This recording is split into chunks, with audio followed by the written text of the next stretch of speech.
This is the Lone Crater YouTube. We hope this video helps. In this video, I will explain how to remove a GMC Sierra tailgate.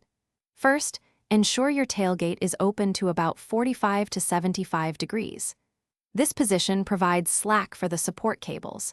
It is crucial to have a second person help you, as tailgates are heavy and can cause injury or damage if dropped. Also, have a flathead screwdriver and penetrating oil ready for easier removal. Next, you will disconnect the tailgate support cables. Look for a clip on the cable end where it attaches to the truck, depress it, and slide the cable off the metal dowel.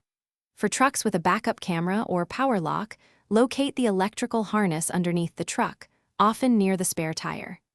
Disconnect the main rectangular connector and any smaller camera or power lock wires by releasing their clips.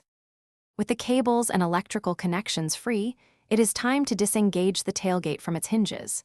With your helper, lift the tailgate to a nearly closed position, around 80 to 90 degrees, to unload the internal torsion spring.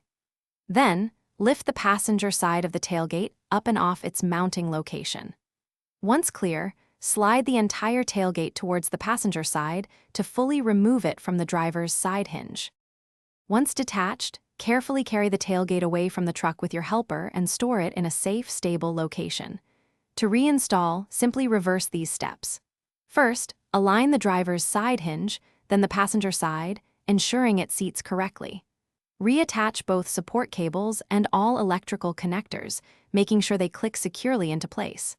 Finally, test the tailgate's operation to confirm everything works as expected. Thanks for watching. Consider subscribing if we helped you.